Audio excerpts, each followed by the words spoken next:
Welcome to the Board of County Commissioners zoning meeting for Thursday, August 24th, 2023. And if I can ask everybody to please go ahead and take your seats and we will get started.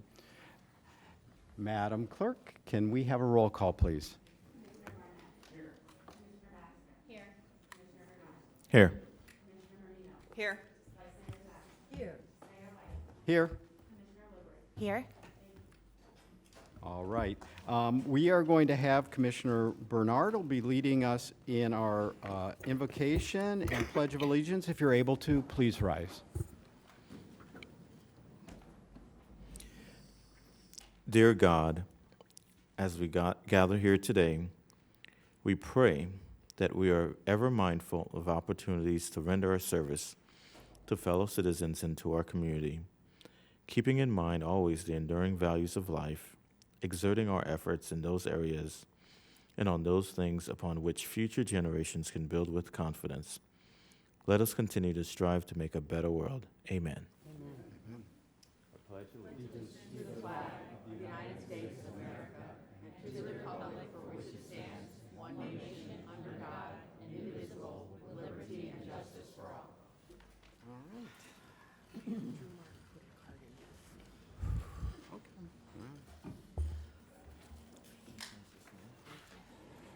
All right. Let's see, before we move on, couple things just to put everybody on, make everybody aware. So Commissioner Bernard will be leaving us approximately 10:30 this morning. He has a commitment to attend to.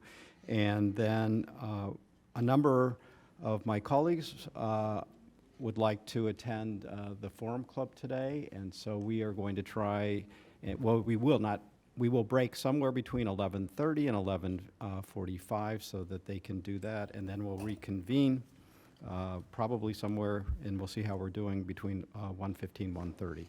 Okay, so everybody is aware of that. So with that, has notice been provided? Yes. You want to put it on the record? Has notice been provided? Yes, we have. Thank you. All right. Make a proof of- motion to approve, motion to receive and file proof. Okay, we have a motion by Commissioner Bernard to receive and file proof of publication. We have a second from the Vice Mayor. All in favor, all opposed, that motion carries 7-0. All right, County Attorney, can you please swear in those that which would like to speak on our zoning items?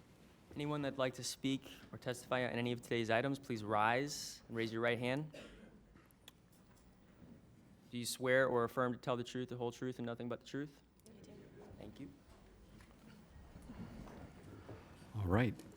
And next, are there any amendments to the agenda? Yes, we do have a few amendments to the agenda, starting with consent agenda, item number 4, Posh Hospitality, which is 2022-1312.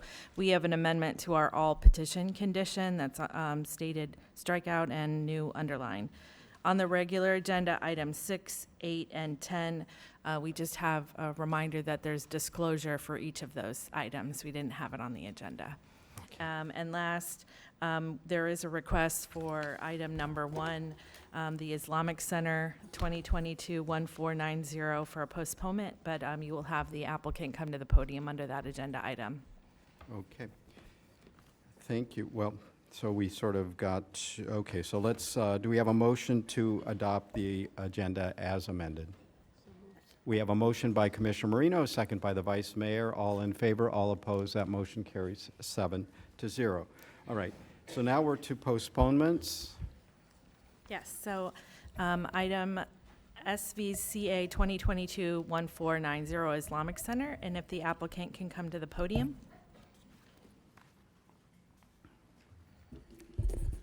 Good morning, Mayor, Vice Mayor, Commissioners. Bradley Miller from Urban Design Studio here, representing the applicant with the respect of the Vice Mayor and District Commissioner of this, we are agreeing to a postponement to September 28th with the understanding that we'll be meeting with the St. Mary's Church tomorrow, hopefully. as well as meeting with engineering prior to the next hearing to talk about the roadway improvements. So, All right. Would somebody like to make a motion?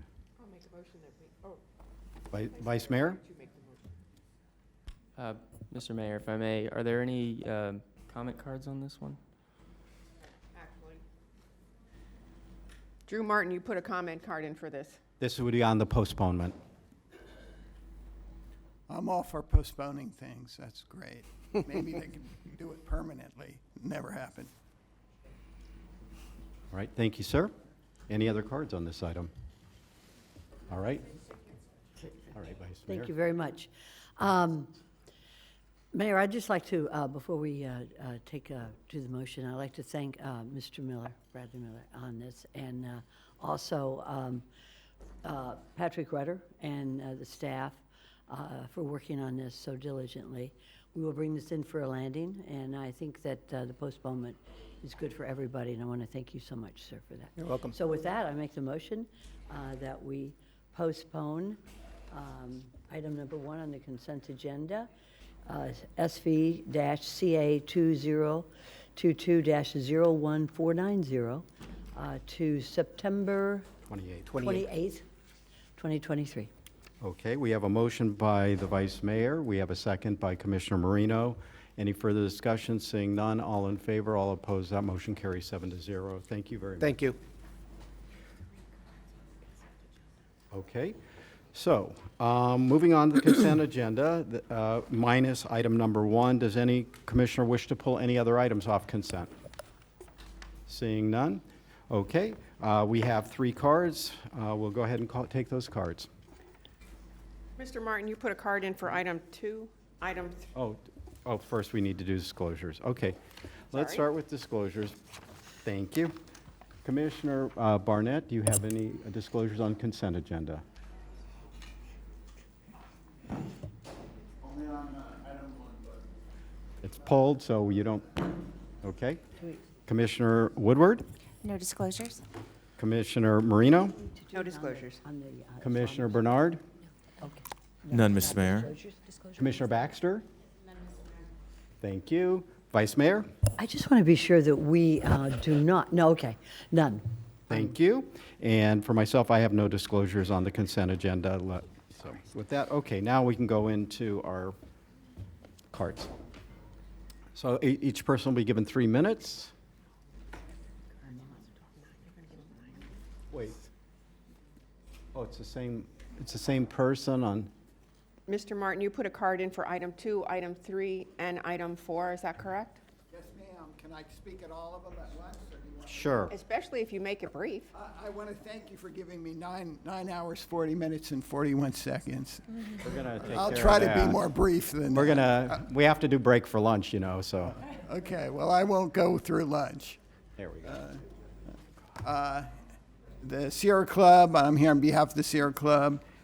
We oppose the continued development in the Ag Reserve. We don't think I think someone referred to it as 40,000 new car trips.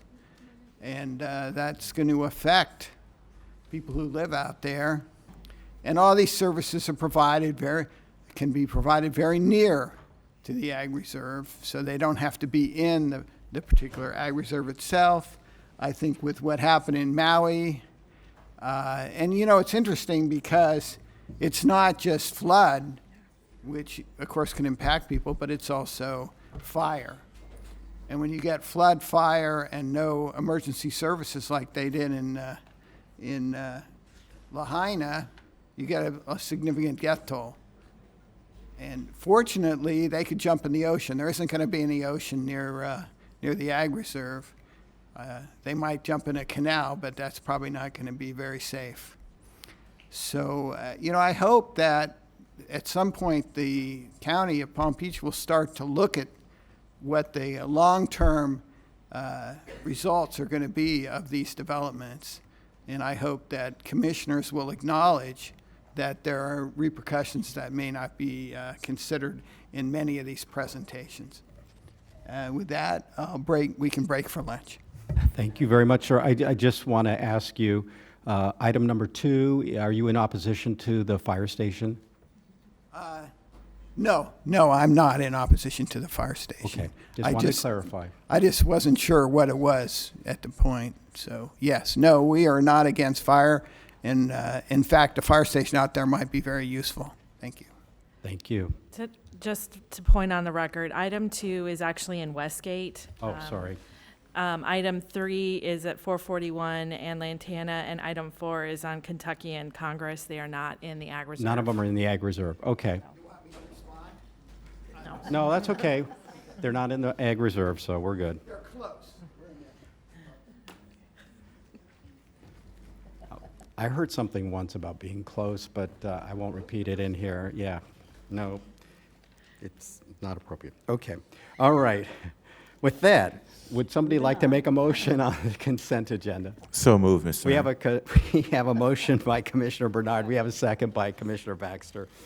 All in favor, all opposed. That motion carries 7-0. Okay, moving on to regular items. So that'll bring us to item number 5.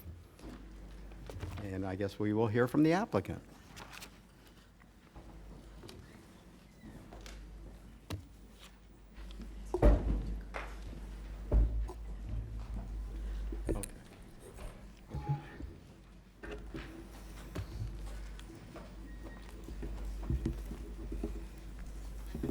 Thanks.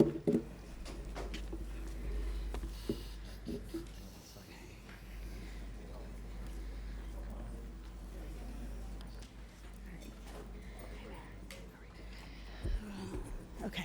Good morning, Commissioners. I'm Lauren McClellan with J. Morton Planning and Landscape Architecture. On behalf of the property owner, I'm presenting the EJKJ Commerce, is that better? Okay. The EJKJ Industrial Future Land Use and Concurrent Zoning Application. I'm going to present the two items together. So the 8.11 acre property is located on the west side of State Road 7, south of Atlantic Avenue. The two applications before the board are to adopt a future land use amendment from agricultural reserve to commerce with an underlying agricultural reserve, as well as a zoning map amendment to rezone the property from agricultural reserve to multiple use plan development, MUPD. So the first application that I'm going to present is the comprehensive plan amendment. This may seem familiar to many of you because it was before this board on November 28, 2022 for transmittal. It was transmitted unanimously by this board at that time. So again, the application is for a future land use amendment from AGR to commerce with an underlying AGR. We do have two conditions, and we're in agreement with those two conditions. This map shows the surrounding future land use designations in the area. You can see to the north is a commercial low with an underlying agricultural reserve. That's the Wawa. Then to the east of that site is the existing industrial corridor within the agricultural reserve. And then to the south of the property is the Sunflower Industrial Project that received approval for a land use change a couple of years ago.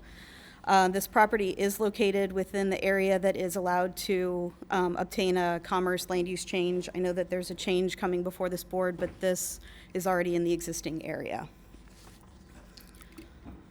So now just to kind of show you some context around the property. So to the north of the site, that's the Wawa. There's a picture of the Wawa that's at the southwest corner of Atlantic Avenue and State Road 7. To the west of the property is the Amerigro chipping and mulching facility. You can kind of see it in that picture in the background where all the dust and then the mulch piles are. That's directly to the west of the subject site. And then directly to the south of the subject site is the Sunflower Landscape Services business that I mentioned. So then the second application is the rezoning from agricultural reserve to MUPD.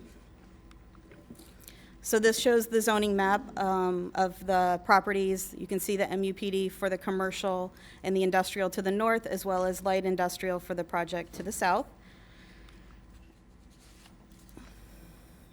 Then this is the site plan. The applicant is proposing a 111,300 square foot single-story office warehouse building. We have access from State Road 7. We have a dedicated right turn lane as well as a dedicated left turn lane. And then we're accessing from 103rd Access Road to the south. These applications have recommendations of approval from the Planning and Zoning staff, as well as from the Planning Commission, the Zoning Commission. And then, as I mentioned, the board unanimously voted to transmit this application last year. And we are requesting approval of the land use amendment as well as of the rezoning. If you have any questions, I'm available. Thank you.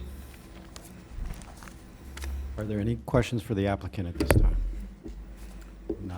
Not seeing any questions from the board. We would now get the staff would like to make a presentation. Just very quickly, on behalf of planning staff, we're happy to give a presentation. We have Mr. Goodson here. There's not really anything that's changed. The applicant gave a fairly accurate, or completely accurate, sorry, we're under oath, I want to be clear. We're all out of practice. Gave an accurate depiction of the comp plan amendment process, so didn't mean to be disparaging, I apologize.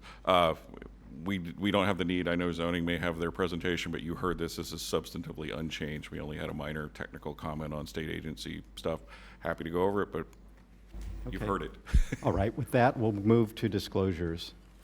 All right, so this would be on the item, the disclosure would be on, actually on item 6. So, all right, we will start on my right, Commissioner Baxter, disclosure on item number 6.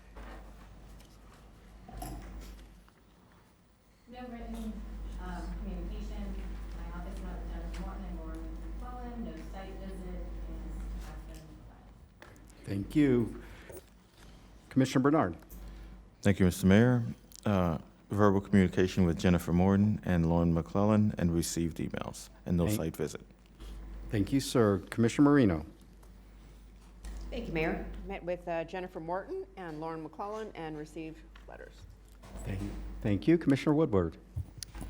Yes, my office met with Jennifer Morton, Lauren McClellan, Jim Knight, and email correspondence that has been filed. Thank you. Commissioner Barnett.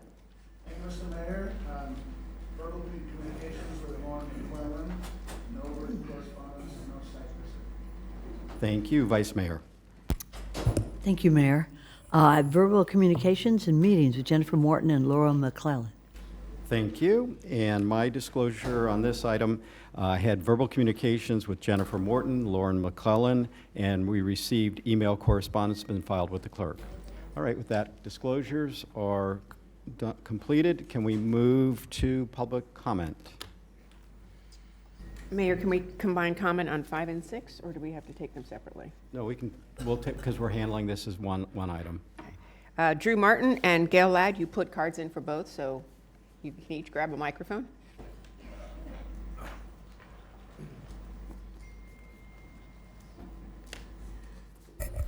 Again, I wish everybody a good morning. Drew Martin, I'm on here on behalf of the Lock Touch Group of the Sierra Club. I just think that we're, trying to do this in a really piecemeal fashion, but we're not looking at the larger implications. And a lot of that is just because it's designed to pass all these things. And so if you don't have to look at the long-term drawbacks, then you don't have to address them. And it's very disappointing, particularly with the 4-county climate summit and what's going on in the world. And by the way, we have about 10 named storms out there. So, I don't think we can count on not seeing hurricanes.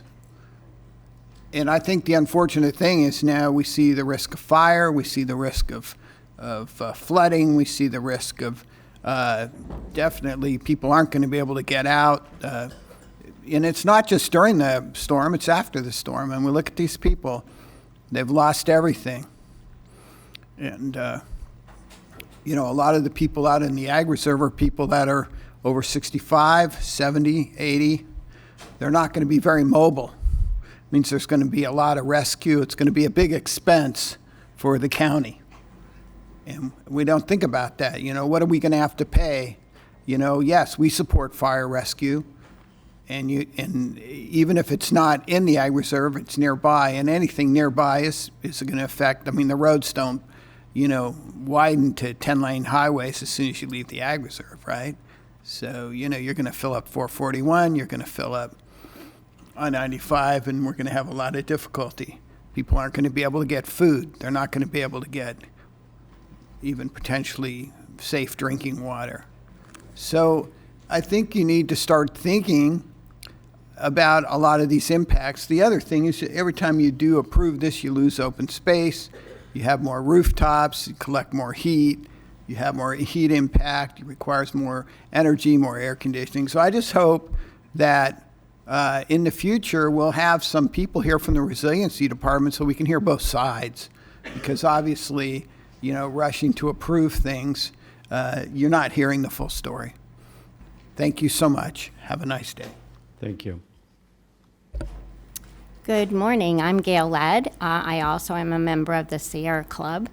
And I totally agree, of course, with what Drew Martin has just said, but I also want to understand, I know that you are all doing the best that you can, and you feel like you are doing the best for the county.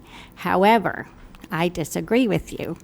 I really think that you need to think ahead.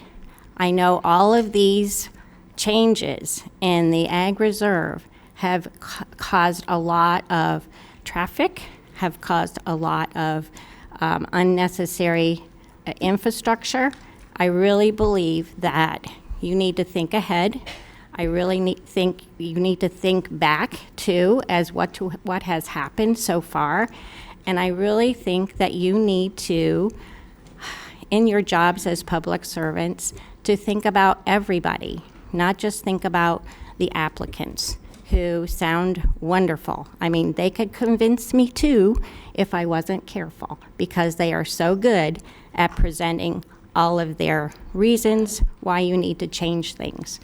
But the Ag Reserve was there for a reason, and we really need people who maybe they don't want to have their farms anymore. Maybe they need to sell them.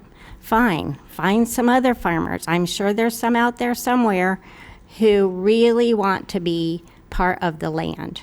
And I really wish that you would stop paving paradise and putting up parking lots and houses. Thank you. Any other cards on this item? Okay. All right, comes back to the board. Would anybody, is there any comments? Would somebody like to make a motion? Okay, Which item 5? we'll start with item number 5. Mr. Mayor, I'd like to make a motion to adopt an ordinance approving the EJ/KJ Industrial Fluid Amendment. We have a motion by Commissioner Bernard. We have a second by Commissioner Barnett. Is there any further discussion on this item? Seeing none, all in favor? No, I think we can just take it. All in favor? Aye. And any opposed? Yes. Okay, so that vote goes, that would be a 6-1 vote. Yeah, we can just do that. Okay. Mr. Mayor, I'd like to make a motion to adopt a resolution approving item 6A. We have a motion by Commissioner Bernard to, on item 6A, it's adopt a resolution approving it. And we have a second? We have a second from Commissioner Barnett. Any further discussion? Seeing none, all in favor? All opposed? Yes. And that will be 6-1, Commissioner, with Vice Mayor in opposition. Okay. Moving on. We are now into items 7 and 8, companion items, a comp plan change as well as a zoning application. Ms. Morton, you are recognized. Good morning, Mayor. I was out in the hall when you did the swearing in. Could I get sworn in, please? You said sworn in, right? Yes. Okay. Okay. Go ahead. They know what I meant. Do you swear or affirm to tell the truth, the whole truth, and nothing but the truth? I do. Thank you. Thank you. Thank you. Sorry about that. Okay.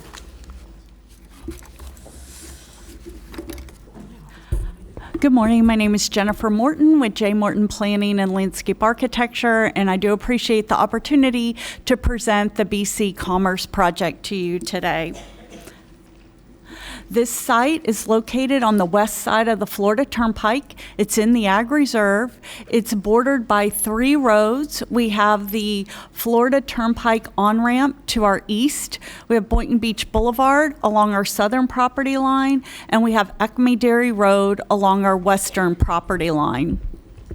To the north of the site are some wholesale nurseries, a landscape services, and then north of that there are some single-family large lot residences and additional wholesale nurseries. To the south of the project are 2 applications that are in process. The Logan Ranch project and the Erickson project. If you look along the corridor, there's a series of uses: Caridad, Soup Kitchen, Cobblestone Plaza. On the south side, we have the schools, and we have Canyon Town Center. We have 3 requests before you today.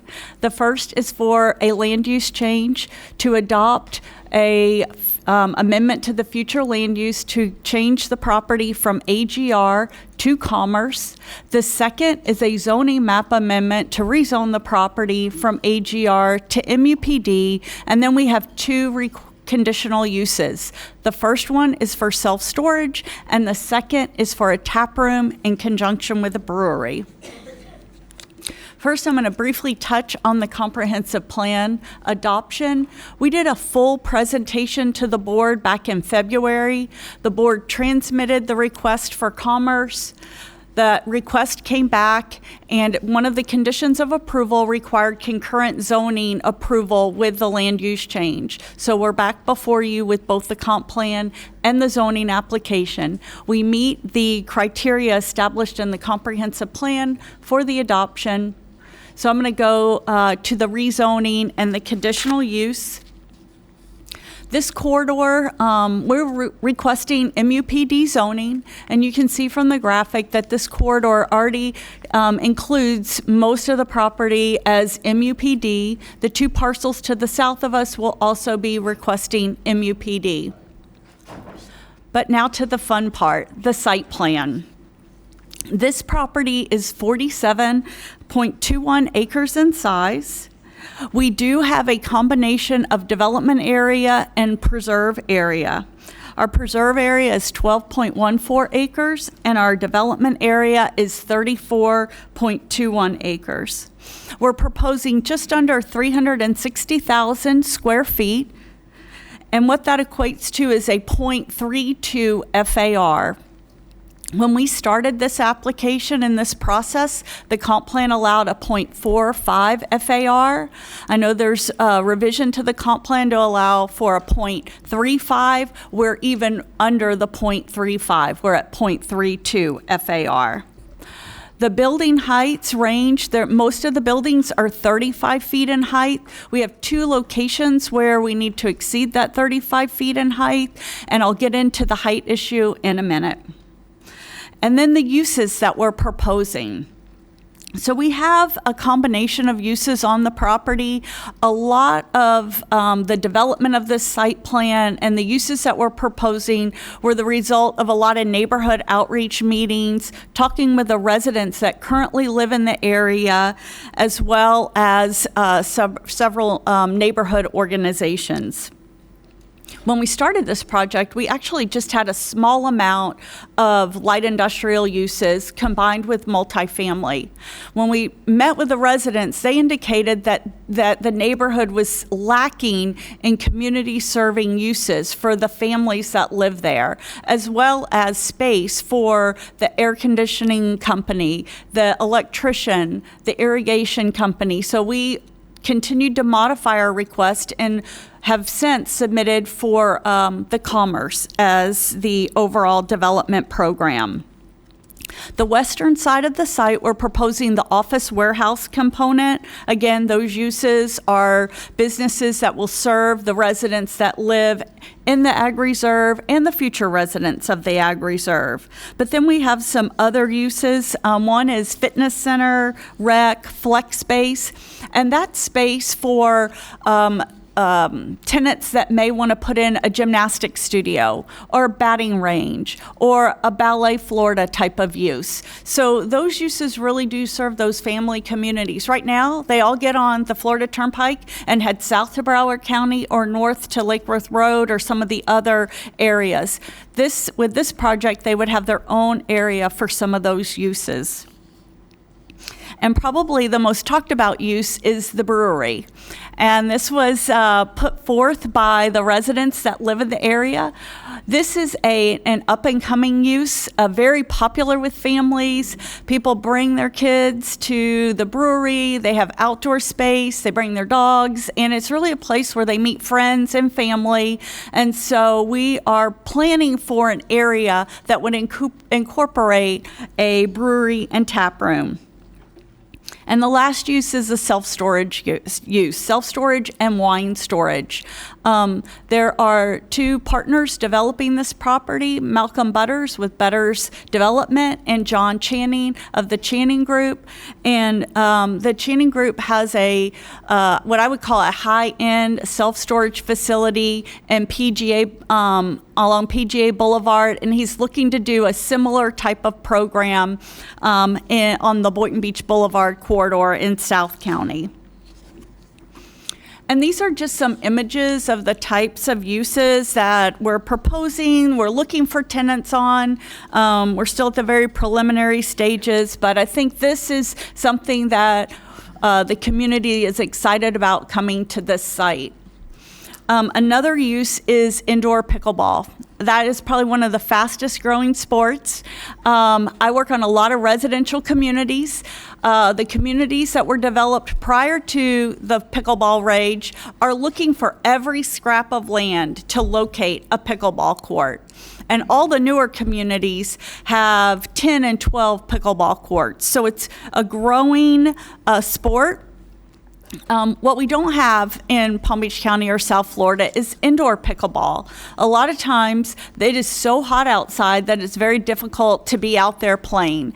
And so they've been talking to a potential tenant about doing an indoor pickleball club or facility. They might have 1 or 2 outdoor courts in the green area, but it's primarily geared towards air-conditioned pickleball space. And these are just some images of some other indoor recreational uses that the developer is working with potential tenants on.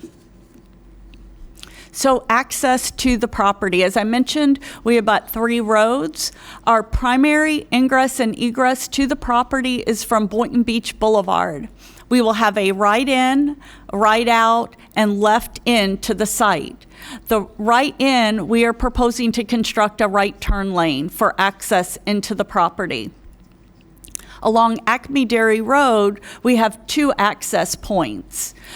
During our community outreach and meeting with the residents, one of the residents requested that we have a right turn lane on Acme Dairy Road into our project entrance. So we are proposing to add that right turn lane into that southernmost entrance. It's not required, but we're doing that at the request of the neighbors. We're also dedicating the right-of-way for the right turn lane on Boynton Beach Boulevard. So I mentioned I would come back to the issue on height. And as you can see from this graphic, most of the buildings are limited to 35 feet in height, except for 2 locations. The first location is that building that abuts the Florida Turnpike that runs north-south. It's labeled Fitness Center, and the height is identified as 35 feet/45 feet. And as the developer has been out there meeting with tenants, one of the potential tenants is a rock climbing business. And so within the last 30 days, we've been able to find out that they need a portion of their roof height to extend to 45 feet in height. So we've been working with staff, we have a condition that will allow, it's called Building A, to pop up to a 45-foot roof height for only a portion of that building. So that works for us, that works for staff. And you can see on this graphic for the most part, everything can fit within the 35 feet, but that picture on the north east side of the drawing, that wall gets pretty tall. So some of the kids and some of the adults want to be able to challenge themselves. So we'll have a portion of that building that goes up to 45 feet. And the second area where we need the flexibility is the self-storage facility. The self-storage facility was strategically located adjacent to the Florida Turnpike and Boynton Beach Boulevard in that southeast corner. That building is proposed in that location because it's not adjacent to any existing development. The 50-foot tall building that's proposed is for wine storage and self-storage. Couple of points to make. One, that the corridor already has buildings that are similar in height. If you look at the self-storage facility just to the west of this project, that self-storage facility proposes 45 feet on their approved site plan. So it would be a significant disadvantage if this developer were limited to a 3-story, 38-foot height limitation. Also along the corridor, the middle school, the Sunset Palms Elementary and Middle School, the middle school building at one time was identified as 55 feet in height. It's actually 48.5 feet to the top of the roof. So again, we're consistent with that corridor by asking for 50 feet. And then as you go further west, the hospital has a 100-foot height limitation. The other thing that by allowing higher buildings, it also helps to break up the roof line for a project. So every building isn't exactly the same height. And again, we think that the flexibility also adds to the aesthetics of the corridor. As I mentioned, we've been doing a lot of community outreach. We've been meeting with BARC, we've been meeting with COBRA, and we've been very successful in being able to get letters of support. We received a letter of support from BARC for the project as presented. All the uses, the height, the design, all being supported by BARC. We also got a letter of support from COBRA for the project. They are asking for a condition to limit our height to 38 feet. I think I just mentioned why that condition does not work for this project. But overall, they support the project. They do have the height limitation request on there. So that brings us to 2 conditions of approval that we've been working with staff on. The first condition is on use limitations. Right now, there's a condition that limits the project to no outdoor events or amplified music or sound. This condition would extremely limit the brewery. As I mentioned, there will be some overflow into that outdoor space, and the vision is to maybe have a guitar player on a Friday or Saturday night. We definitely want food trucks to be able to come and be a part of this project, and the outdoor space will be energized and used by the businesses and the people that live in the area. So we're asking to have that condition struck, and we're asking that when the board approves the project that condition would be struck. And then secondly, it just relates to the manufacturing and processing, which is the brewery use. When we first started working on this project, we assumed that the brewery would want to have their own freestanding building. It's identified as Building C on the graphic. And as further discussions were held with potential breweries, and I think you'll hear from the developer later on, not all breweries want to have their own freestanding building. Some of them may want to be in the bays along Building A. So we've been working with staff. We are proposing a condition of approval that would allow us to locate the brewery either in Building C or Building A. However, we must maintain a 240-foot setback from our north property line.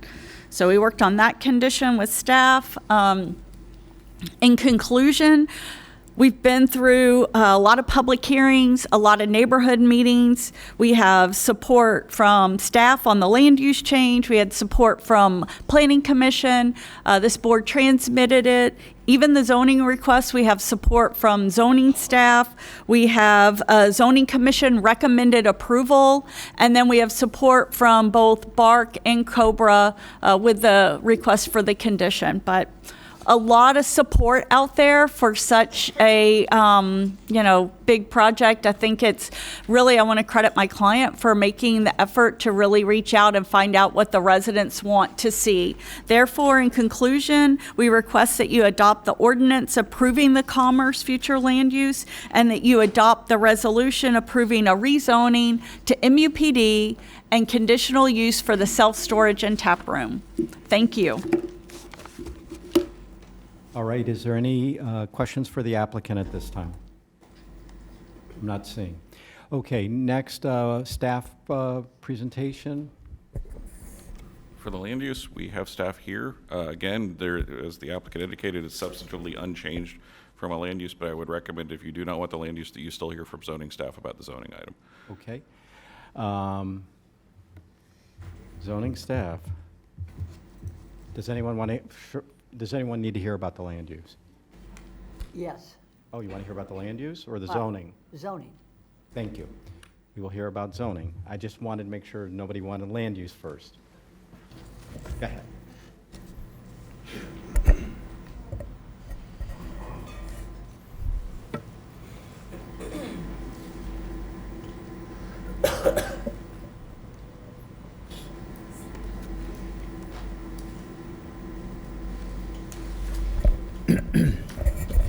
Good morning, Commissioners. My name is Carlos Torres. I'm with the Zoning Division. The application under discussion today is, as it was indicated, is northeast corner of the Boynton Beach Boulevard and Acme Dairy Road, immediately west to the Turnpike. The site has an NGR future land use designation with an AGR zoning districts. The requests are for a zoning map amendment and 2 class conditional uses. One for a tap room as an accessory use, and the second one to limit access to service storage. There was an additional type 2 variance request that was presented to the zoning commission. It was approved back then. The application that you're seeing today is continued to the future land use amendment. The rezoning to the MUPD will allow the development of commercial, industrial, and recreational uses. The surrounding areas are zoned MUPD, AER Reserve, and AER Preserve. Immediately to the south of is an AER, but 2 applications are proposed for future land use and modifications. One of these applications you will be seeing today, which is the Logan Ranch. Access to the site are from Boynton Beach Boulevard and Acme Dairy Road.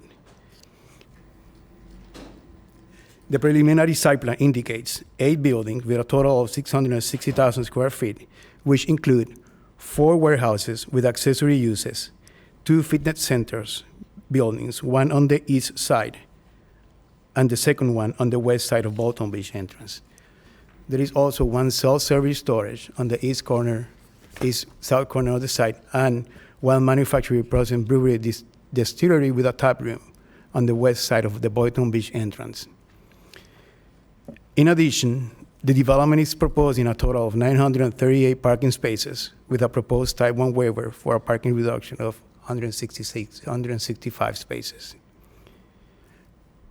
The site plan that you're seeing today also shows a 12.15 acre preserved water management and detention tract, which is that T-shaped area which is located immediately north of the development and abutting the north boundary line. This results in a separation of almost 200 feet from the closest building to the northern property. The placement of the preserve along the northern property line increases the separation from the properties to the north and providing thus a better compatibility. The proposed building that you're seeing today ranges from 27 feet to 50 feet in height and exceed the required setbacks. The site plan also indicates the required right-of-way buffers along the south, east, and west property line and the required incompatible buffers along the north side. In order to reduce the impact of the development to the surrounding areas, staff had added conditions of approval in regards to landscape, parking and loading, and use limitations. After the zoning commission, staff and the applicant met and had discussions. At the hearing, the applicant had presented some modifications to the conditions of approval. There were public comments on the zoning during the zoning commission. Cobra has concern with the height of building D, which is the salt service storage, which is at 50 feet high right now. At the hearings, after the hearing, modifications to the staff report were made. The warehouse building that were originally labeled at around 21 feet to 27 feet, staff had agreed to add a condition to allow those 4 buildings to go up to 35 feet if they need it, which is the permitted height in all the zoning districts. Building A, which is the fitness centers, the applicant had described, Jennifer said, that portion of the building needed to be higher in the event that they needed to provide the climbing the climbing area. Therefore, staff had added a condition that would allow them to do so. Staff also had discussion on use limitations as part of the zoning application that was presented. We have restrictions on the outdoor event, sound, and outdoor seating. We modified the condition for the BCC to say that would allow outdoor seating, but we had concern on the outdoor event and the sounds. More specifically where the water is and how the sound travels. Staff had meeting with the residents to the north and the nursery owners that live on their property, and they had concern with the noise. At this point, staff has received 4 letters from the public, including one from Cobra. The letters did not express opposition on the application itself, but did express concerns in regards to drainage, traffic in Egg Dairy Road, impact to the neighborhood, outdoor noise, pedestrian connectivity, outdoor storage, dumpster location, and limiting the building height.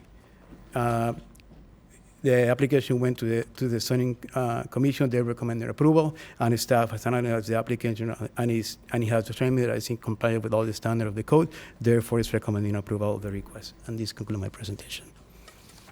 Thank you. Are there any questions for zoning at this time? Not seeing any. We will then move to our disclosures on item number 8. And we can start with Commissioner Baxter.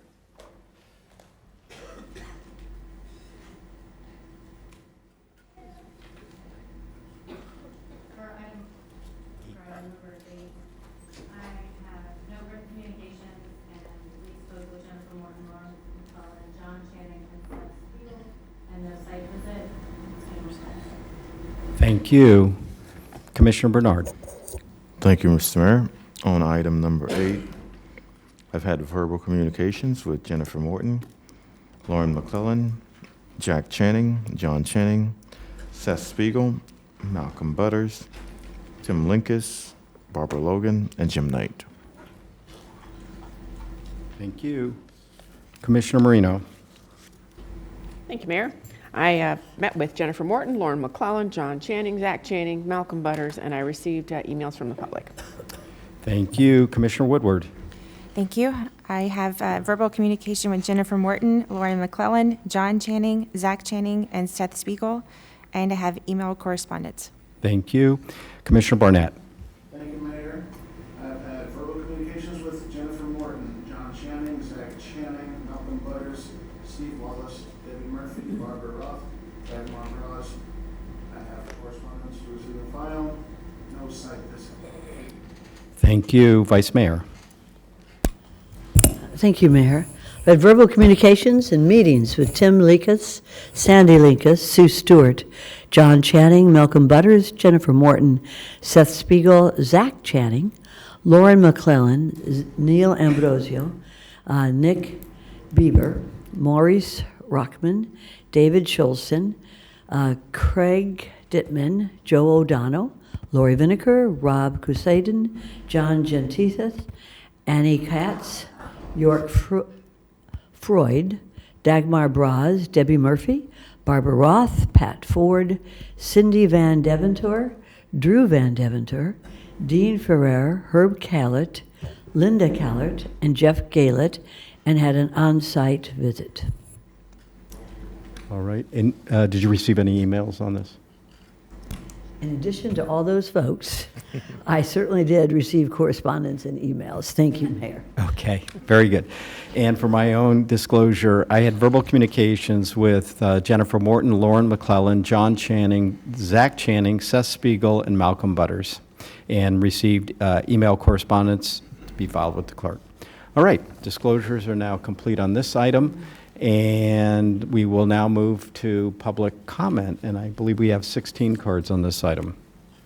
So we will allow up to 3 minutes, but if you don't need the entire 3 minutes, we would more than welcome brief comments. Thank you, Mayor. We do have 16 speaking cards, 12 checked that they were in favor, 3 opposed, and 1 checked both boxes, so you'll let us know when you get up here. And then there were 2 non-speaking cards. Both of them are in support of the project. So Tim Linkus, John Channing, Jim Knight, Joe Mulvihill. You can come up, take either podium. Okay, you're in favor. I saw that.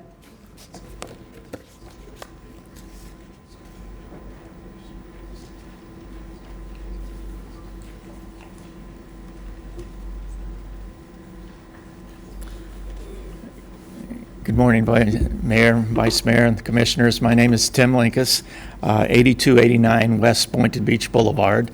I am one of the owners on this property, along with my wife, Sandy, and my sister, Sue Stewart. We located this property when we were searching for some land to expand, and back in 1979. I negotiated a price with them and started the process. Our main, in the nursery, our main crop was citrus, calamandas, miniature oranges. We shipped to all over the United States, Canada, and we developed a market to Belgium, Holland, Germany, England. And in '92, when Hurricane Andrew came through, Andrew also introduced the canker, which everyone knows about, which started marching up from the south up our way. Along with that came the citrus greening, and in the early 2000s, middle 2000s, the greening pretty much took us out of business. So that's what happened with our 43-year process in agriculture. Vice Mayor, I thank you for meeting with my wife Sandy and I in your office and discussing our problems, and actually coming out to the farm and driving around and taking a look at everything. The Channing Group and the Butters Group has come up with a very nice position, and I think it will make everyone out, the residents in the Ag Reserve, very happy. And I certainly hope that you all will support this. And I thank you for your time. Thank you. Thank you.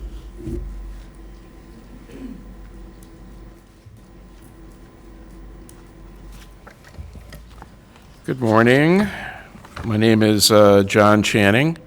I live in Boca Raton, Florida. Mayor Weiss, Vice Mayor Sachs, fellow county commissioners, we are very excited to present you a project that has been conceptualized with the help of commissioners, neighbors, staff, and our professionals. This has been a 2-year process that started with us meeting with Vice Mayor Sachs and showing her our original concept of 370 multifamily units and industrial. Instantly, she said, "That's not my vision. Why can't you do mixed use and restaurants? Why can't you do what you've done on PGA Boulevard? That's what I want." And I said, okay, and I didn't know how to react to Vice Mayor Sachs. So then I had a meeting after that with Neil Ambrosia, who's a board member of BARC, and he said that he would like us to build something that would benefit the neighborhood communities. Our schools are overcrowded already, and building more apartments does not bring anything to the residents. We need a craft brewery, recreational activities, office/warehouse for all the businesses that supply services to our communities.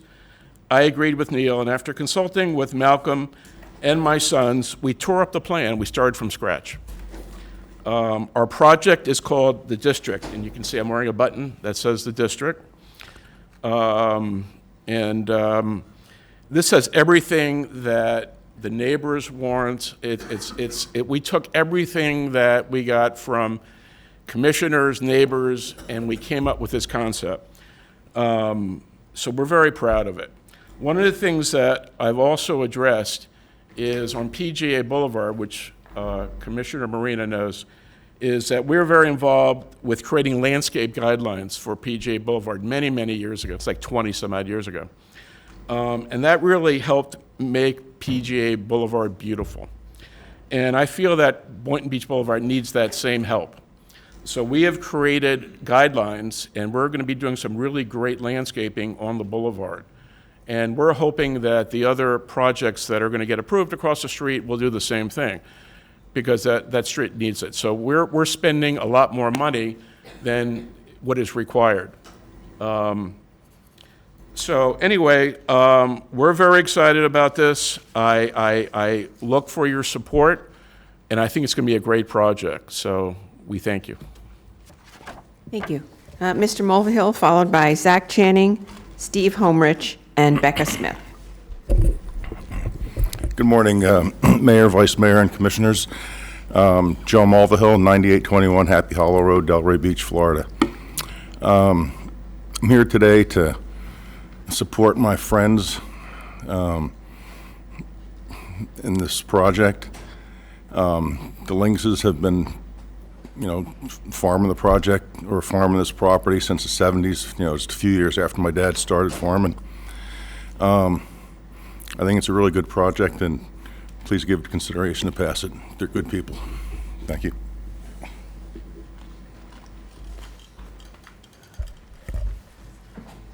Good. Good morning, Mayor, Vice Mayor, Commissioners. My name is Zach Channing, and I'm one of the developers on the project. I just want to talk a little bit about the uses that we put together. We think it's something really special and exciting, and quite frankly, something that I've never seen anywhere. So some of these uses that we put together, and we're calling it sort of a mixed-use recreational project. So some of them include indoor pickleball with 16 indoor pickleball courts, 2 outside, and we have a world-class rock climbing gym out of Boston that wants to come down here. And like Jennifer mentioned before, we're requesting to go up 45 feet, which is really going to create a really special rock climbing gym, because it doesn't really exist right now in South Florida, because a lot of the existing industrial spaces only go up to 35 or so feet. So we're really creating and going to deliver a really awesome rock climbing project. We also got a gymnastics gym that wants to come into the project, and also a microbrewery. And I actually went last month, I went to Orlando to the Florida Microbrewery Conference, and I was undercover.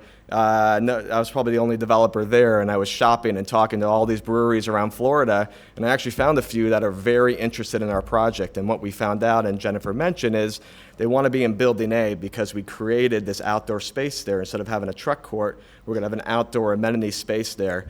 And they want to take advantage of that and have an outdoor area where families can come with their dogs and their kids, maybe have a guitar player, and really create a really awesome atmosphere. So I want to say how excited we are. I want to thank all the neighbors and everyone who came out to talk and support. We wouldn't be here without any of you, and we're really excited to deliver a world-class project. Thank you. Thank you very much. Steve Homerich. Good morning, Mayor and Commissioners. My name is Steve Homerich, 690 Northeast 15th Place in Boynton Beach. My wife and I came today to support the Linkuses. They're good friends. They're great nursery people like we were back in the day, and they are all just good people altogether. And I've heard them say today that this has been a 2-year project, but really for the Linkuses, it's been a 30-year project. They own the land for 44 years, but the Ag Reserve got overlaid on top of their property, and they've been to every meeting, all the years and years that we've gone to meetings, they've been there. And, you know, back when it was Ag Reserve was put on top of us, we were told that the urban service line would move from the east to the west eventually, and it'd probably change our zoning.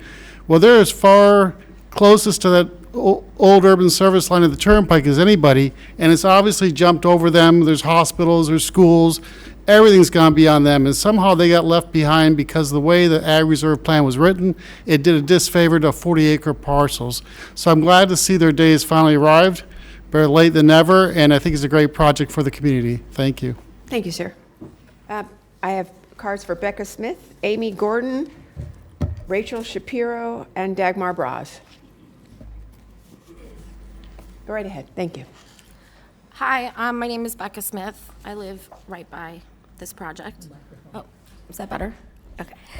I'm a resident of Canyon Lakes, and for the last 2 years, we've been working with the developers for the BC Commerce in hopes that they will listen to us and develop a project that will benefit the community and include uses that we want and need.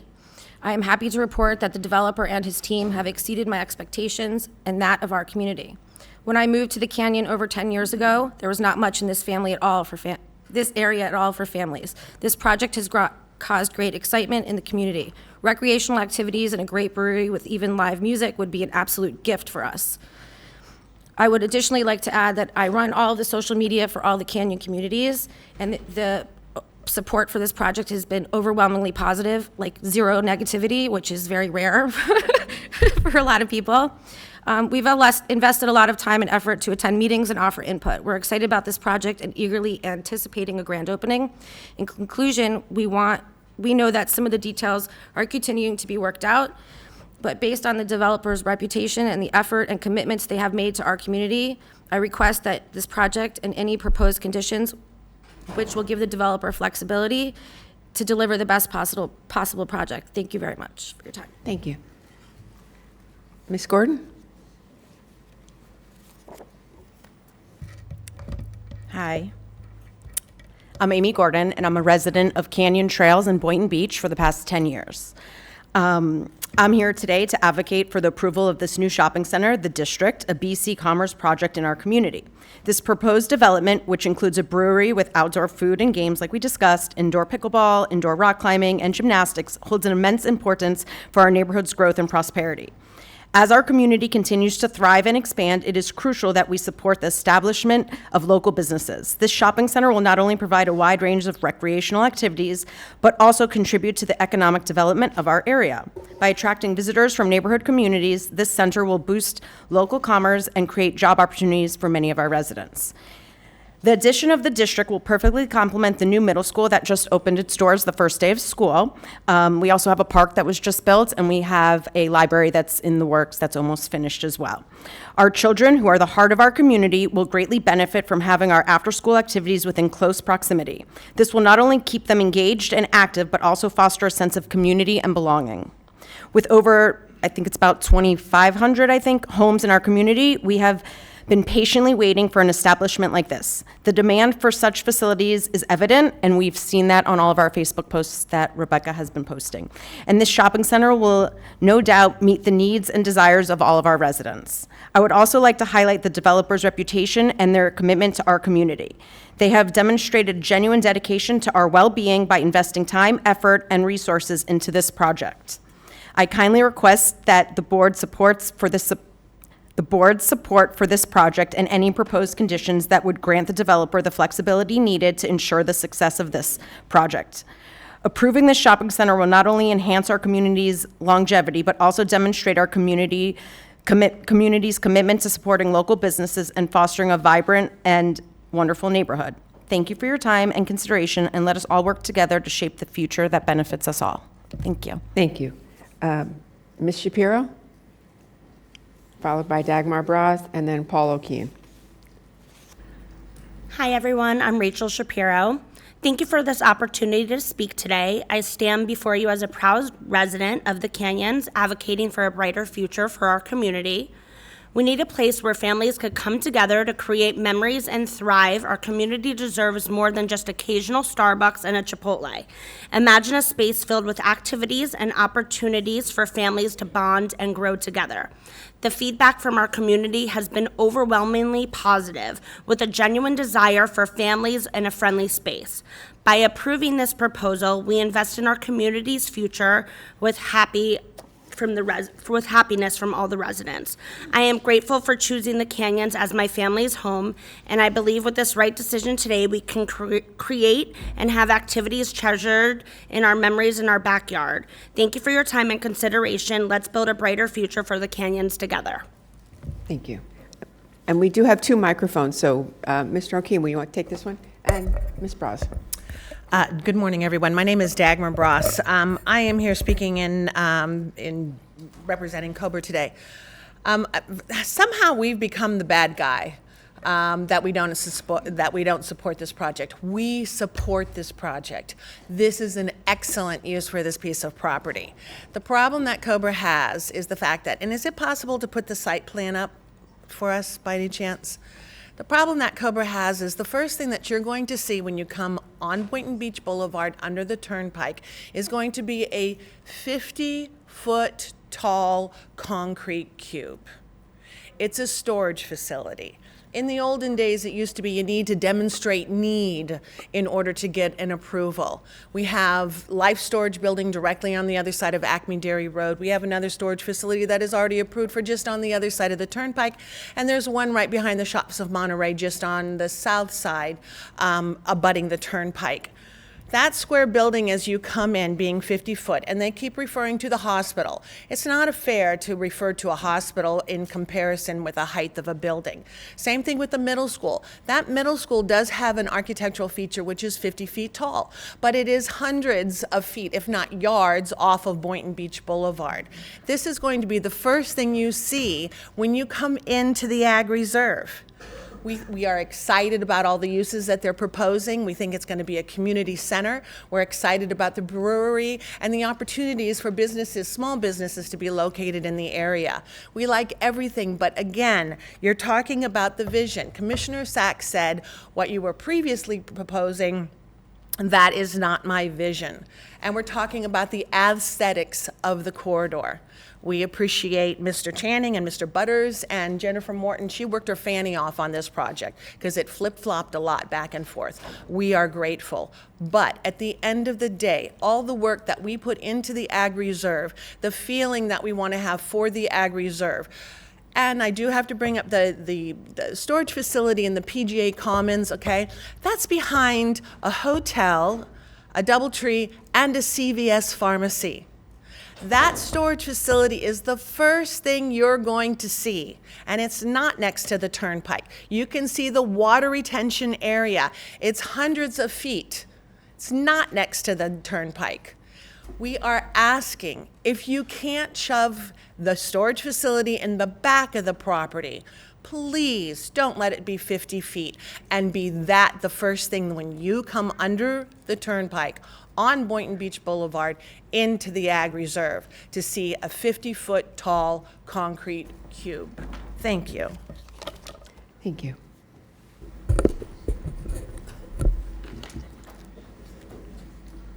Sir. Good morning, Mayor, Vice Mayor, Commissioners.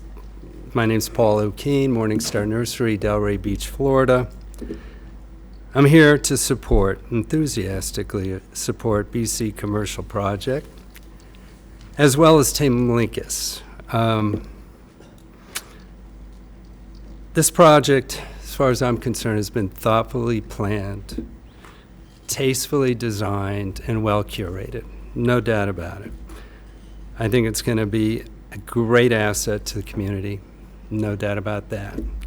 I believe it to be clearly compatible to the area, and I think it's going to be the most vibrant and highly desirable project that's been constructed out there, perhaps ever. Tim Linkus, I've known for 40 or so years. Yes, he's a legacy grower. Valco Nursery is an iconic nursery. When I built my nursery in 1983, it was growers like Tim Linkus, Andy Logan, Bill Mazzoni, Joe Mulvihill, and others that raised the bar very high in the nursery industry. I was proud to be part of that group. They raised the bar to the point where I had to up my game. They made me a better grower, better nurseryman, and a better person. So the Linkus, as far as I'm concerned, and others, certainly have earned the right to sell their property at market. Thank you. Thank you, sir.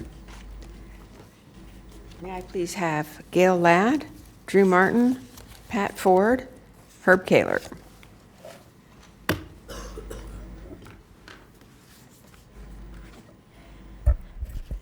Good morning again. I'm Gail Ladd from Jupiter, Florida.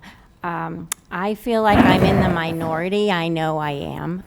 But it's important for you to hear that the Ag Reserve is so important and had an original idea to keep agriculture here in this part of Florida.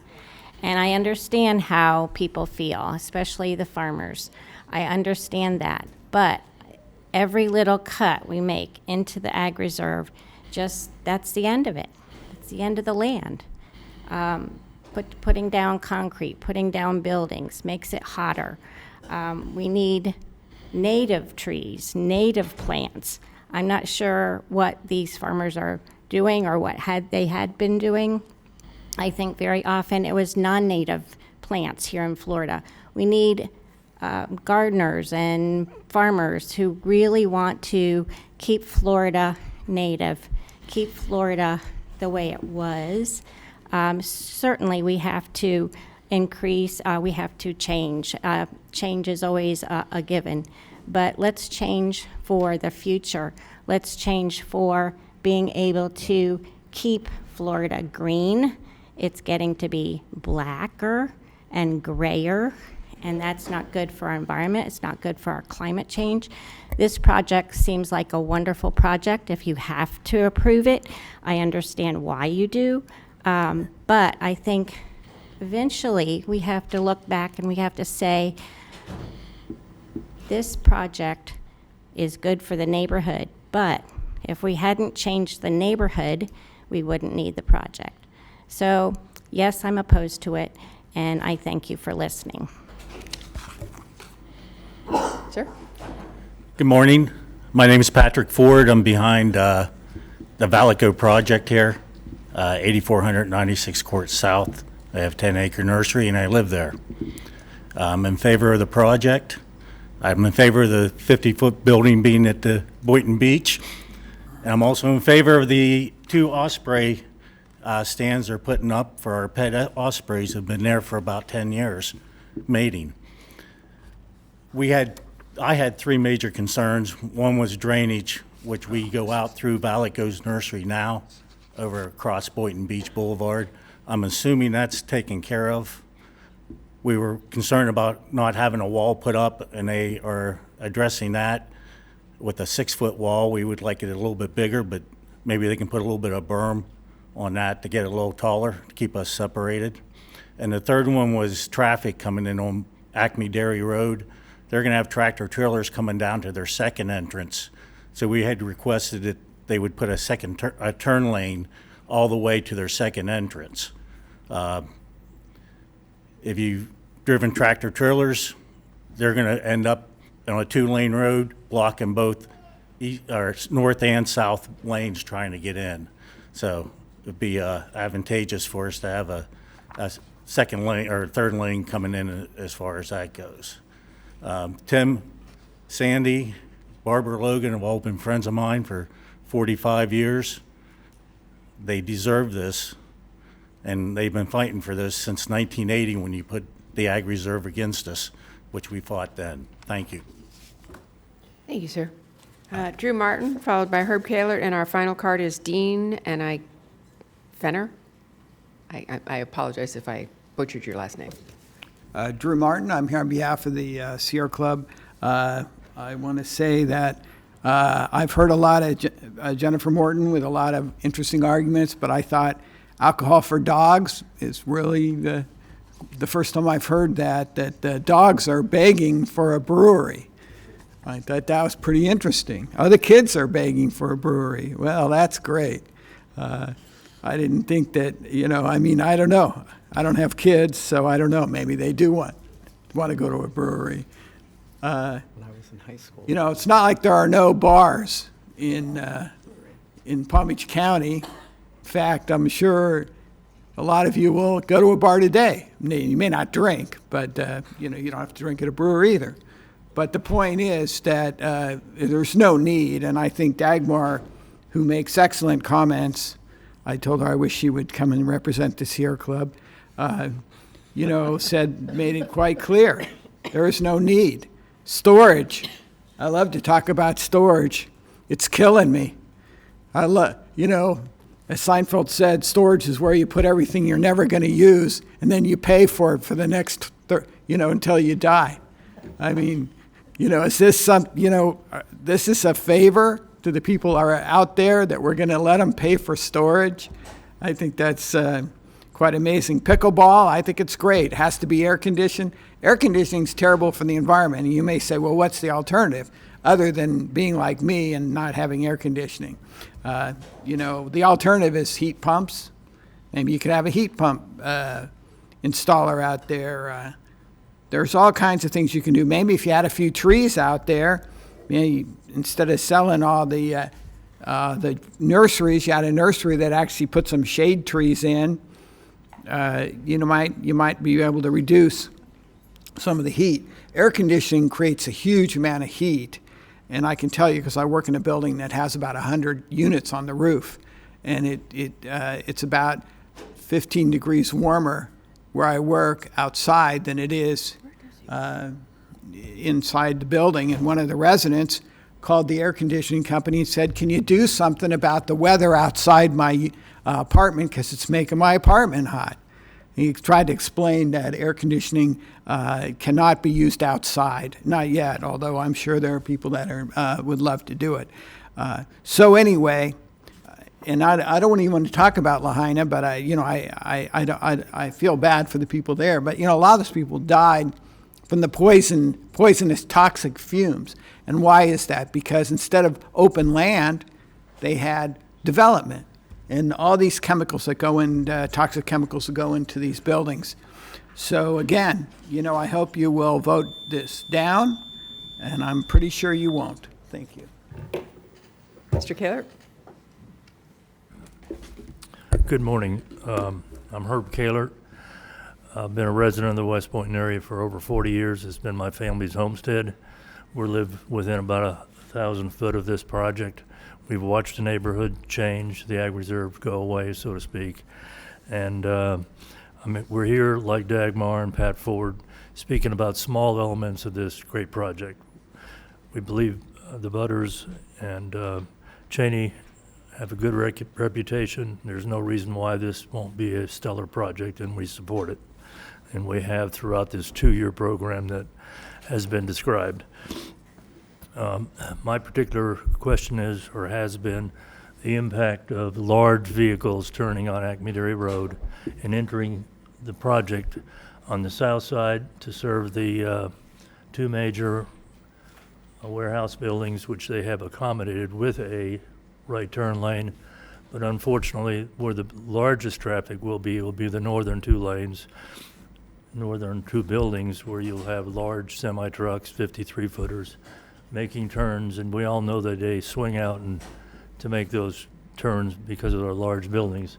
And so I suggested that we do an amendment to staff's condition number 7, whereby we would extend or request that the county extend the right turn lane to the northernmost access point.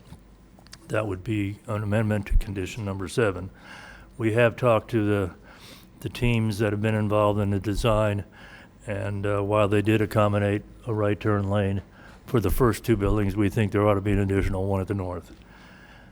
On the second issue, which I addressed in a letter to the commission as well earlier in the week, involves the craft beer area. I guess that would be building A, B, C. All along this has been shown as building C, and today we hear that we're probably going to move it into building A, which is not properly reflected then on the site plan. Our concern is one of loud music. Today we hear Caridad when they have events. We hear the Canyons Amphitheater when they have events. And now we're placing essentially a venue that could be closer to the residents to the north. And so we do support the staff's recommendation to prohibit any outdoor special events or amplified music for the tap room. Thank you, and we look for your support. And the last one is Dean. Sorry, Dean, I can't read your writing for the last name. Thank you, sir. Well, I checked, what did I check? Oppose and... You put both. I put both. Oppose and approve. The main reason to start with, I've known Tim for years, and there's no reason why you can't sell his land. I mean, like Steve said, he's been bypassed with the Ag Reserve, you know, putting these controls on him, and there's just no reason why you can't sell his land. I mean, how would you like to have your house?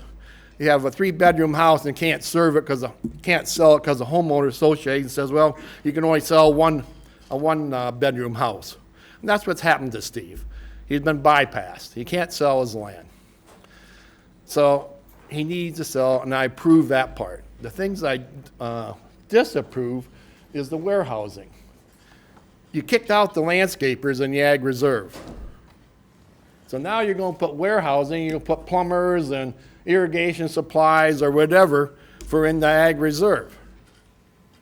So you just passed Amendment 6 where you put the storage and commercial properties on 441.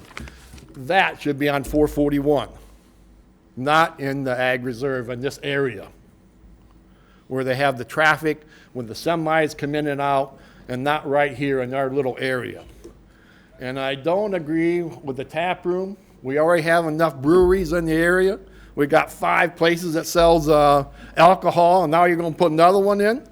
You got schools across the street. You're going to teach your kids to come to the tap room with alcohol. You know, that's crazy. And only one commissioner come out to view this project. That was Mrs. Sachs. I met her at Pat Ford's. And the rest of you are sitting here going to vote on this? It's crazy. So, I was just up in New York State. I seen a Seneca Indian reservation selling marijuana. You can get your gas. If you want change, you can take it in marijuana. Or get your change. Now, what's the tap room going to be? We're going to have dispensaries there too? Is that what we're going to turn into? I live in the back side of this, and I've been here for 30-some years. We got people from the Canyons. 10 years. I've been there 10 years. This is a good project. They have no clue what's going on out here in the Ag Reserve. No clue. So, I hope you reevaluate what's going on here. But Tim needs to sell his property. There's no reason why he has to be in a nursing home before he sells the property. And that's what you restricted us to. Thank you. That's it for cards, Mayor. Okey doke. All right, well, we'll bring it back. Commissioner Sachs, you have a comment? Oh, I'm sorry. 1 second. Now would be appropriate if the applicant has any rebuttal? Yeah. That's exactly what I was going to ask. Lawyers, right?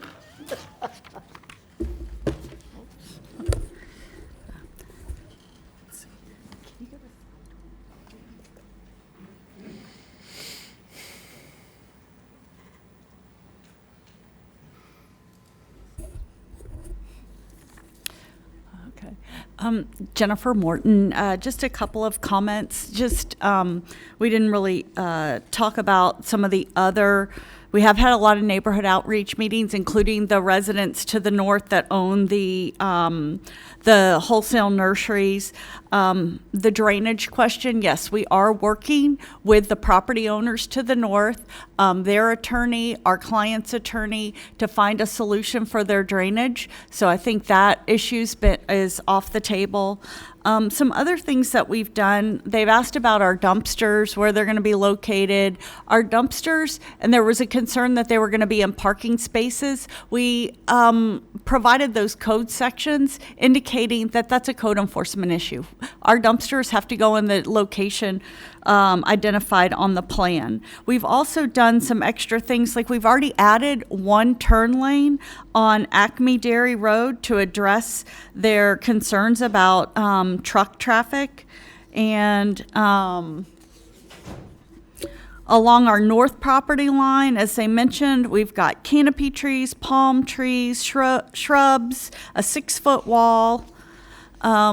And then regarding the discussion about the brewery and tap room and the location, we're getting the site plan approved. We're identifying where the users that we want to have on the property, and the issue about where the tap room is going to be located came up at Zoning Commission. We raised the issue at Zoning Commission. We worked with staff on that, and we're just asking for some flexibility. I think the concern is noise, and the county has a noise ordinance code that limits the amount of noise that a project can create that would affect the off-site properties. Some of the other questions, we actually spoke with a noise or an acoustical consultant last weekend to talk about noise, and he said the unique thing about this site is it's located near the Florida Turnpike. The Turnpike actually raises the ambient level of noise in the area, so you have that background noise of the Turnpike that already exists. There are a lot of nurseries in this area. Those nurseries get serviced by diesel trucks that have, flatbed trucks where the plants get delivered, plants get picked up. And if you look at your noise ordinance, we are limited by decibel readings. Our client is committed to following the noise code. And for example, at night, between 10 p.m. and 7 a.m., we cannot exceed 50 decibels on any adjacent property. That 50 decibel, what does that sound like? That sounds like a quiet suburb, like a refrigerator, a conversation at home. So the protections are already in place. They exist in the code. I know it's a code enforcement issue, or we feel it becomes a code enforcement issue. The unique thing about this project is we know who the developers are. If there's a problem, you can pick up the phone, you can call Malcolm Butters, you can call John Channing, and they will address the issue. If they call your office, if residents call your office, you can call the developer. They want to be good neighbors. I think that the amount of time, effort, and resources that they've devoted to developing this project shows that they care about what the community's, the concerns of the community. So I really think that those issues that were raised are addressed either on our plan, or they're more they're code issues that are the rules that are already in place to address those. Thank you. All right, Commissioner Woodward, you're recognized, and then Commissioner Barnett. Yes, Ms. Morton, could you also address the concerns for the aesthetics on Boynton Beach Boulevard, specifically what was mentioned about the 5-story building and how this looks entering the Ag Reserve, please? So that location was chosen because It's not in close proximity to any existing developments. As you mentioned, or as a couple of the gentlemen mentioned, they have wholesale nurseries on the north side of the property. Some of those wholesale nurseries actually have a carve out so they can have their single family home on that nursery. So we didn't want to push the tallest building up next to the residence. So we pulled it. We're engaging the street. Also, what that building height does is it allows for variety along the streetscape so that every building is not the same size. 50 feet, that building is set back at least 45 feet from the right-of-way. And within that buffer, we're going to have a very nice landscape buffer. So when you're driving down the street, it's not like you got this big building looming over you. That's one building. Then you have a building that's 35 feet, and you have another building that's another height. So it adds to the variety of the streetscape, and I think it'll fit in. My question was more when I had my meeting with you, we spoke a lot about landscaping that has been done on, I guess, PGA Boulevard where previous projects like this exist. I'm very visual, so if you could kind of explain how it's going to look, and, are we talking about a concrete block building or is... So if you could go to, let me see, slide 28. So we have done some visuals. We've done a conceptual elevation for one of the office warehouse buildings. That's the visual that you see on the wall. You can see that the roof line, there's articulation along the roof line. There's also articulation along the facade. So we are focused on what the architecture looks like. If you go to the next slide, the next slide. So then this is just a sample of the landscaping and buffering that we're proposing along Boynton Beach Boulevard. And we did model it after PGA, the PGA Boulevard. They have a corridor design guidelines. So we utilized a lot of those design guidelines. In addition, we're creating a pedestrian pathway through that buffer. That buffer ranges anywhere from 45 feet up to about 70 or 75 feet. So there's plenty of room to landscape and create some undulating berms. And we just haven't, as we get into the details of the design, there might be some artwork that we can put in there. I think we're excited about getting the project entitled, continuing to develop our theme, our architecture theme, our landscape theme, but I can commit that the PGA corridor, John Channing's project was really the first one to come online. He set the standard for PGA Boulevard, and those other projects have fallen in line. I think he's going to set the standard for Boynton Beach Boulevard, and look forward to seeing the other projects follow suit.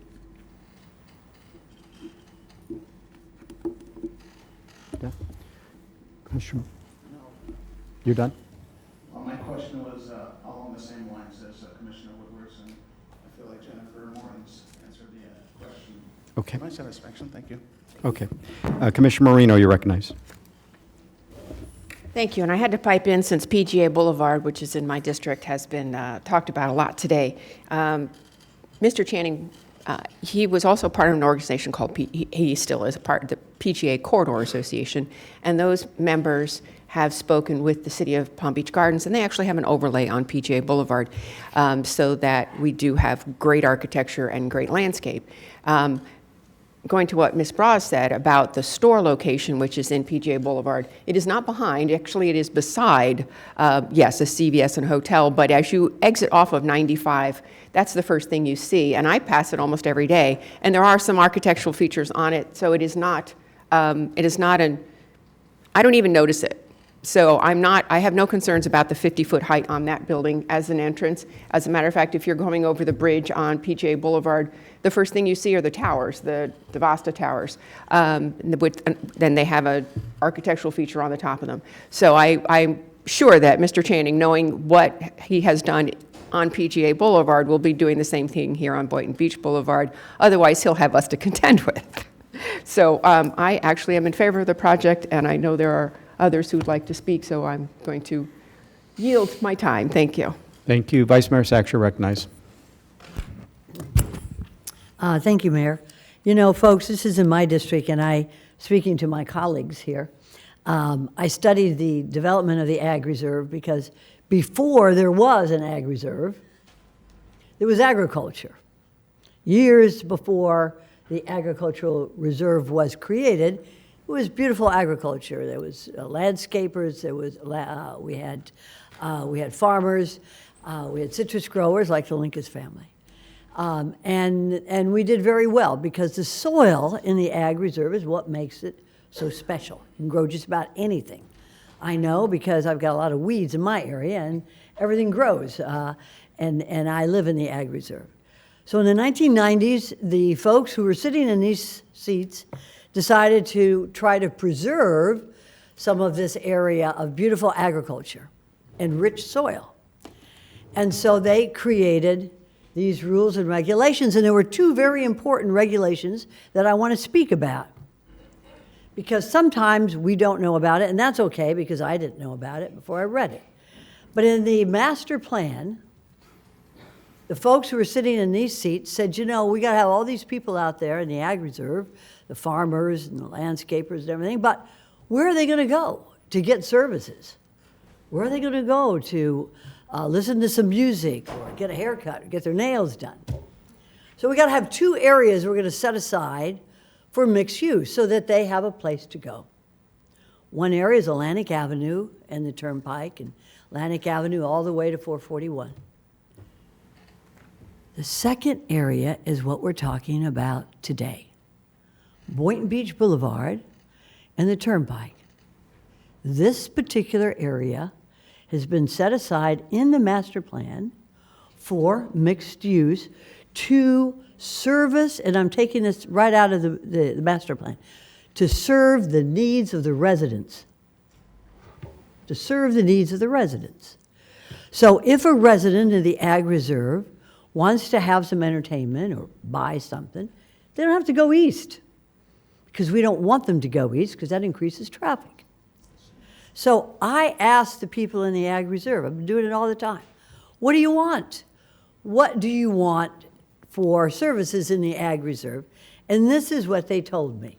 The number one thing they want is they want a place where they can sit and enjoy some music.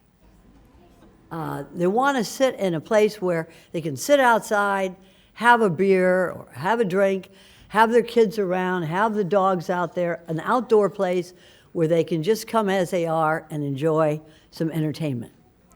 They also said, and this is something I would never have thought, they want an indoor air-conditioned recreation center. And when I was a kid, we didn't have indoor air-conditioned recreation center. We played outside, and it was okay. But maybe now, because it's getting hotter, the kids want air conditioning to play. And so this was one of the ideas that we had for this area. Wanted an indoor air-conditioned recreation center, pickleball for those who want to play it, and a lot of people love pickleball. And then I wanted something for the kids to do as well. That way, mom and dad can play pickleball, or grandpa and grandma can play pickleball, and the kids can do other things that they like to do, indoor and air conditioned. This is also included in this. And they wanted a place where they can bring their dogs. People love dog parks. I realized after a while going to a couple of dog parks in my area, it's really not for the dogs. Dogs don't really need to go out and meet other dogs. It's really for the people who own the dogs who want to go out and meet other people. It's a social interaction. And this will have this particular recreation for them as well. And I really like the idea of a community garden. We have soil. Let's not cement it over. Let's keep some of this soil so that people can grow for their garden, for the residents, whatever they want to grow. And that will also be included in this. So I'm excited about this. I've been working with Chaddings, dad and son, and Malcolm Butters, Jennifer and Lauren and everybody involved. But I wanted them to be sure that they met with the neighbors. Why? The neighbors were there first, and they should be respected. So the neighbors, Pat met with everybody, the Lincolns, Pat Ford, Herb Calvert, got all your letters. And I made sure that everybody met with each other because it's a community, you see. I don't like to have people just, bully into an area and say, this is what we're doing. Want them to get along with the neighbors. And the neighbors, I think, have met all of their demands. There'll be others, looking at you, Herb. There'll be other issues. And by golly, I know that John Channing will take care of that. Because this is a process, and Malcolm, won't give your phone numbers out, but you've got mine, Herb and everybody, I know you do. But I know that they will work with the neighbors to make sure that they got native plants. Dagmar, they're gonna have native plants up there, and if we have to do a mural on that storage wall, we'll make sure that everybody likes it, whatever it is. This is a neighborhood. This is a neighborhood that the neighbors and other areas in the Ag Reserve want these services, and we will make sure that this is a work in progress. And I know Jennifer Morton will assure that. So I support this. I want to hear from my colleagues as well before I even make a motion. But I can make, maybe I'll make the motion now, Mayor, if that's okay? Sure. Okay, I make the motion at this time that we, let me get the magic words here. Thank you. Motion to adopt an ordinance approving. Item 7. Yes, Yeah. she's doing so. Motion to adopt an ordinance approving the BC Commerce Center FLUA amendment at this time. Second. So we have a motion by Vice Mayor Sachs, and this is on item number 7. A motion by Vice Mayor Sachs, a second by Commissioner Bernard. Commissioner Baxter, you're recognized. Thank you. Vice Mayor, did you want to include the, because they had asked about allowing outdoor, This is on the land use. so next one. Did you have enough? Yeah. Commissioner Bernard, you're recognized. Thank you, Mr. Mayor. I do support Commissioner Sachs on this item.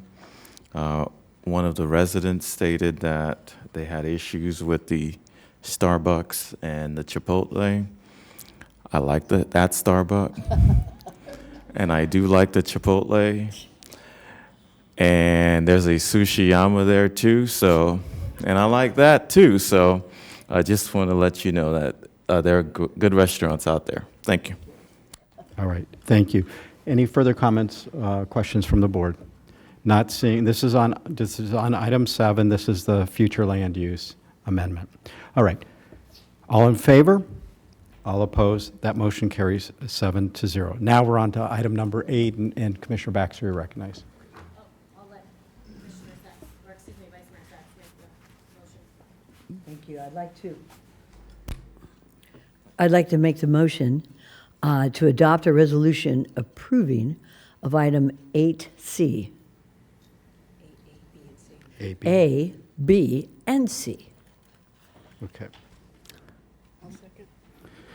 So we have a motion by the Vice Mayor, a second by Commissioner Marino, and if I might clarify, if we can go to the next slide, Valerie, did that include this slide, which is recommended by the applicant, or is that as recommended by staff? This is the change the applicant is requesting about allowing the outdoor, Definitely. eliminating the prohibition to outdoor activities and then allowing the relocation of the building from the front on Boynton to somewhere within the Building A, except within 240 feet of the northern property line. This is what the applicant is requesting. That should be included in my motion, Lisa. Thank you for explaining that, definitely. okay. So we have a motion by the Vice Mayor. It's been clarified. We had a second from Commissioner Marino, and now we'll Commissioner Baxter. Oh, do you? Oh, okay. Thank you. I just a clarification for me then, please, on the drainage. That was an item that was brought up. I believe we have a requirement that for drainage that has been traditionally provided, that it has to continue on, is that correct? Yes, that is correct. I'm Scott Cantor, Director of Land Development. We are aware of a connection from the properties to the north into this site. I've been working with the engineer on various solutions. I wasn't aware of the attorneys working it out, but I have been talking with the engineer, and there is a condition of approval regarding any historical flows having to be accommodated, and we will work through those as we move through the process. Okay, very good. All right, thank you. All right, anybody else? Okay, seeing none, we will call this question. All in favor? Any opposed? Okay, that motion carries 7-0. All right, thank you all very much. All right, it is now 11:16. We are now moving on to items 9 and 10. So, yes, sure. Thank you, Mayor. I wanted to, I have a concern. So I had asked if it was okay, or allowable, I should say, with the support of my board. I'd like to possibly, because we just received the information on item number 11, which is the trucking information, 2 days ago. And I had asked, I wanted it more in advance, so I had more time to research, look over everything, read through it, and really be a lot more, do a lot more research before we addressed this today. So I had asked if it was possible, with your support, to possibly move it to next Wednesday. So I wanted to know if anyone had any objections to that when we have our comp plan meeting already. Any issue from administration? That can be done, yes. Okay. So let's see, do we need a motion to modify the agenda then? Yes. Okay, Commissioner Baxter, would you like to make that motion? I'd like to make the motion to postpone item number 11 to next Wednesday when we have our comp plan meeting. I believe it's August 30th. Okay, so we have a motion by Commissioner Baxter, a second by Commissioner Bernard. Any discussion on changing the agenda to move item 11 to August 30th? Seeing none, all in favor, all opposed, that motion carries 7-0. So that item will now be moved. I understand people have come down here and submitted their cards. If you would, I guess we could have asked if they wanted to speak against our postponement. I mean, we've already voted, but Scott, Yeah, I think because this wasn't an official agenda item, it was in your discretion to allow public comment in the first place. It's within your discretion to allow public comment now I don't after the think fact. we need it then. Okay. All right. Thank you. All right. Okay, now, so we're now moving to items 9 and 10. And so we can, I guess we can get started and maybe with the applicant's presentation, and then we'll break for lunch. Does that work for everybody? Okay. So remember, you're holding everybody up from going to their event, so just not putting any pressure on you. Okay, I'll go fast. Jennifer Morton with J. Morton Planning and Landscape Architecture, representing the Logan Ranch property. This site is located on the south side of the project that we just spoke about, BC Commerce. So I've gone over with you. You know what's in the corridor, you know what's in the area. We have 2 requests before you today. The first one is the adoption of the land use change to essential housing, and the second is approval of the rezoning to MUPD. I just was going to highlight the comprehensive plan change real quickly. This is actually the first request to utilize the new land use category called essential housing. The Ag Reserve is 22,000 acres. There's only one project that's been approved that includes workforce housing. That's Reserve at Atlantic. It's on Atlantic Avenue. This would be the second project that would allow for workforce housing in the Ag Reserve, and the first essential housing category to be approved if the board approves it today. And then, as far as essential housing goes, this is a page out of the staff report identifying potentially 3 sites. Those other 2 sites are utilizing a different land use category. So truly, this is the most likely only location for essential housing along Boynton Beach Boulevard. With that, I did a full presentation on at the transmittal hearing. We are consistent with the comp plan, and I would request that you support the land use change. We had support for the land use change from both Cobra and Bark. One of the comments in the support of the land use change is please meet with us to continue to develop the site plan for this property. Both Cobra and Bark mentioned that in their support letters, and we continued to do that.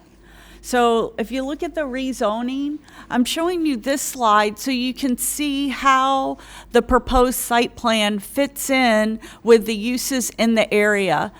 Specifically, you can see Canyon Trails located directly south of this development project, and then you have Canyon Lakes located southwest. You've got the school, elementary and middle school to the west, and you have Canyon District Park west. And the purpose of this slide is so you can see where our preserve area is.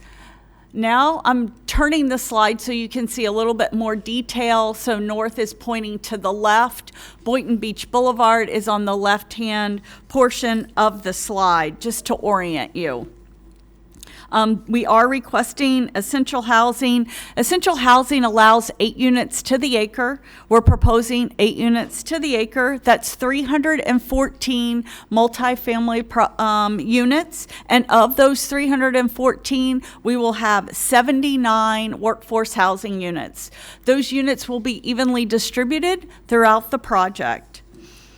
This is meets all the requirements for preservation. A normal PUD in the ag reserve with AGR land use requires a 60-40, meaning develop on 40%, preserve 60%. Same scenario for the this project, multifamily. We're preserving 23.17 acres of land as shown in the green and the blue area. Within that area, we're proposing a passive park, other ag reserve preservation uses such as maybe a community garden, maybe some agriculture, and then some open space. The development area is clustered on 15.44 acres. And what we've done is we are providing 2 product types. We have a 2-story, it looks like a townhouse proposed, and then the 4-story multifamily building with elevators.